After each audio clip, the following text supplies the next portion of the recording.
Regardons maintenant l'écran principal et les menus du Force. Sur l'écran principal, vous pouvez voir toutes les informations nécessaires pendant vos prospections, le réglage de l'effet de sol et le pinpointing. Maintenant, observons-les un par un. Écran de recherche. L'échelle en couleur au-dessus de l'écran LCD représente les pierres, le fer et les métaux rencontrés pendant la prospection. La barre d'identification de cible horizontale. Lorsqu'une cible est détectée, simultanément à l'identification de cible, la barre d'identification de cible horizontale montre les gammes de couleurs correspondant à la cible détectée. Identification de cible. L'identification de cible est un numéro à 2 chiffres produit par le détecteur qui vous donne une idée approximative de la cible. Le numéro est affiché sur l'écran LCD et sur l'écran numérique présent sur la poignée. Le niveau de minéralisation magnétique. Cette mesure peut être résumée par le niveau de la propriété et de l'intensité magnétique du sol. Le niveau de minéralisation magnétique est important pour 2 raisons. D'abord, la profondeur de détection est basse dans les zones avec une minéralisation magnétique haute, dans le sable noir ou les oxydes magnétiques ferreux. Comme le savent les prospecteurs chevronnés, la possibilité de trouver de l'or dans le sable noir est haute. Les valeurs de minéralisation magnétique haute peuvent donc indiquer la présence de l'or. Ensuite, la minéralisation magnétique est une propriété que l'on trouve également dans les pierres minéralisées et la mesure de ces niveaux jouera un rôle important pour que l'appareil puisse éliminer les faux signaux causés par les pierres minéralisées. Indicateur de repérage de sol on-off. Lorsque le repérage de sol est activé, cette icône clignotera.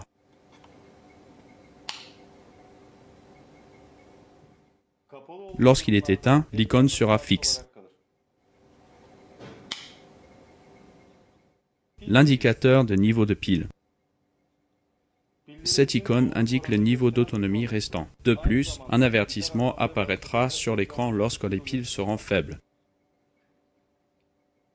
Le mode de recherche ou avertissement. Le mode de recherche courant ou les avertissements apparaîtront ici.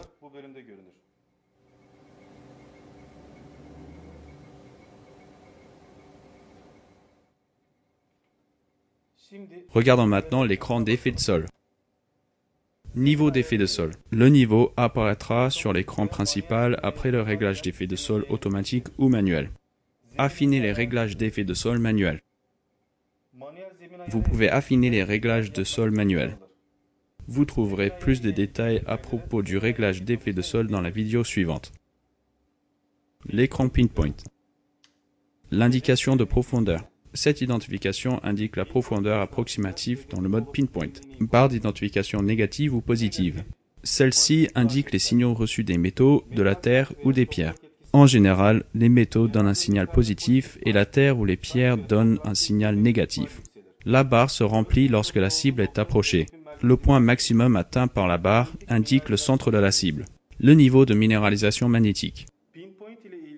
Nous allons parler davantage du pinpoint dans la vidéo de test. Regardons maintenant les options du menu un par un. Le premier est la sélection du mode. Le Force Gold a 3 modes de recherche. Ceux-ci étant Boost, Général et Discrimination 3. Nous allons plus en parler dans la vidéo intitulée Mode de recherche. Le deuxième réglage du menu est la sensibilité. La sensibilité contrôle la puissance de l'appareil. Elle est utilisée pour éliminer les interférences électromagnétiques ainsi que les faux signaux de l'effet de sol. Le niveau de sensibilité peut être ajusté de 1 à 99 en utilisant les boutons plus et moins.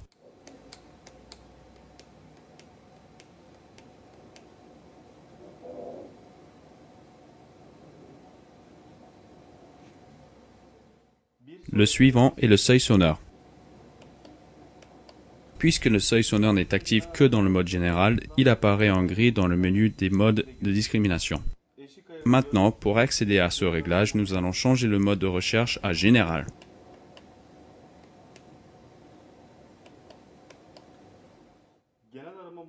En mode général, un bruit de fond constant est émis pendant vos prospections. Le volume de ce bruit de fond a un impact direct sur la profondeur de détection de cibles profondes. Si le seuil sonore est réglé trop haut, le signal de la cible pourrait ne pas être entendu. Au contraire, s'il est trop bas, vous manquez l'avantage qu'offre ce réglage. Le réglage du seuil sonore a une valeur par défaut à chaque démarrage. Il est recommandé pour l'utilisateur moyen de laisser ce réglage à sa valeur par défaut et pour les utilisateurs expérimentés de l'ajuster au maximum afin de pouvoir entendre les faibles signaux. Le niveau de seuil sonore peut être ajusté de 1 à 99 en utilisant le bouton plus et moins.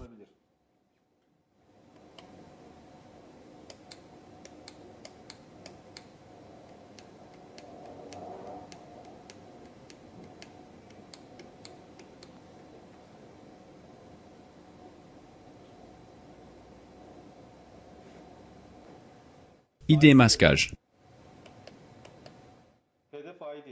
L'identification des cibles est un numéro produit par le détecteur et qui vous donne une idée approximative de la cible.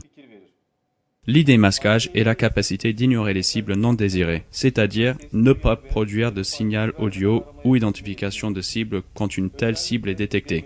Il vous fournit un usage facile en rejetant les pierres minéralisées et certains métaux comme le fer et l'aluminium. L'ID masquage peut être ajusté entre 0 et 99 en utilisant le bouton plus et moins.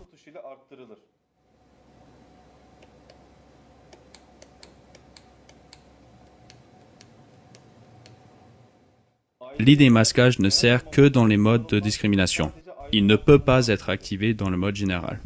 Nous allons parler davantage de l'ID masquage dans la vidéo intitulée « Mode de recherche ». La fréquence. Celle-ci change la fréquence de l'appareil. Elle est utilisée pour éliminer les interférences électromagnétiques parvenant de l'environnement ou un détecteur de métaux à proximité. L'appareil a 5 fréquences. La fréquence par défaut est de 3. Pour l'activer, en gardant appuyé le bouton Pinpoint, appuyez sur un des boutons Monter, Descendre, Plus ou Moins. Vous pouvez ensuite changer de fréquence comme vous le désirez.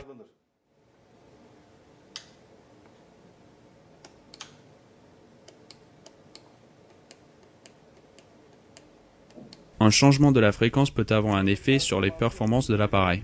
Il est donc recommandé de ne pas changer de fréquence et de le laisser sur le réglage par défaut. Le volume.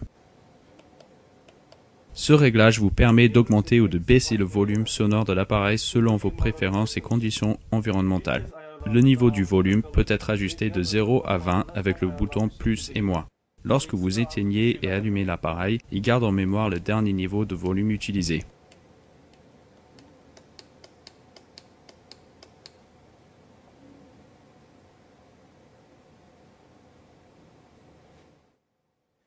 Le ton. Vous pouvez changer la fréquence audio du seuil sonore et du signal sonore selon vos préférences. Il existe 5 sons variant du grave à l'aigu. Le son des cibles ferreuses ne changera pas. Il est actif dans les modes général et boost seulement. Il est inactif en mode discrimination 3. Il change la fréquence audio du seuil sonore en mode général et le signal sonore or non ferreux en mode boost. Le ton peut être ajusté avec le bouton moins et plus.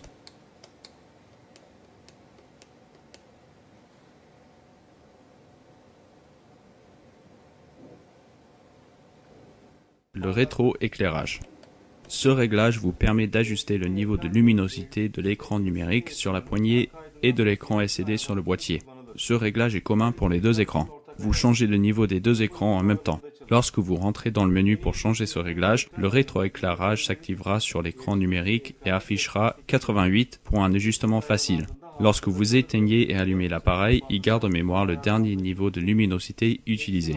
Le niveau de luminosité peut être ajusté entre 0 et 20 avec le bouton plus et moins.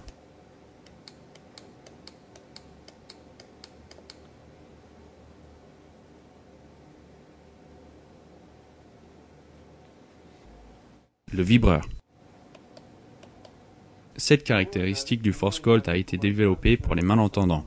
Ce réglage permet à l'appareil de vibrer lorsqu'une cible est détectée pendant vos prospections. Vous pouvez utiliser le signal sonore avec les vibrations ou bien uniquement les vibrations. Le niveau de vibration peut être ajusté entre 0 et 5. Lorsque vous réglez la vibration à 0, elle sera désactivée. Au niveau 1, l'appareil ne vibre que sur les cibles sûres ou peu profondes et le temps de vibration est long. Au maximum, le niveau 5, l'appareil vibre sur les cibles plus profondes et le temps de vibration est plus court. La rapidité de vibration est fixée en mode pinpoint et ne peut pas être ajustée. Lorsque vous éteignez et allumez l'appareil, il garde en mémoire le dernier niveau de vibration utilisé. Le niveau de vibreur peut être ajusté en utilisant le bouton plus et moins.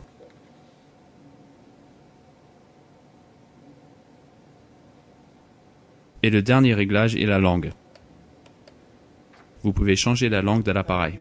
Les menus du Force Call peuvent être lus en 10 langues. Au premier démarrage, le langue d'usine sera affiché. Vous pouvez changer de langue dans le menu en utilisant le bouton plus et moins. La langue est placée en dernier dans les options du menu pour qu'elle soit facile à retrouver si jamais elle est changée par erreur.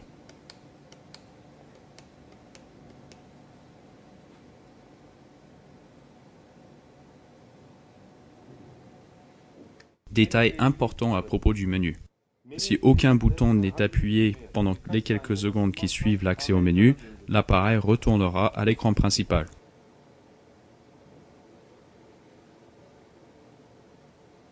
Si vous ne voulez pas attendre, vous pouvez appuyer une fois puis lâcher le bouton Pinpoint pour accéder à l'écran principal.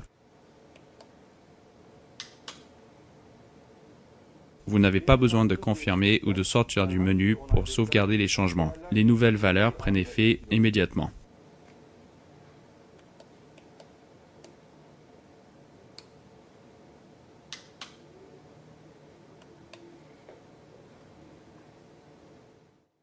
Lorsque vous restez appuyé sur les boutons du menu, les options et les valeurs changent plus rapidement.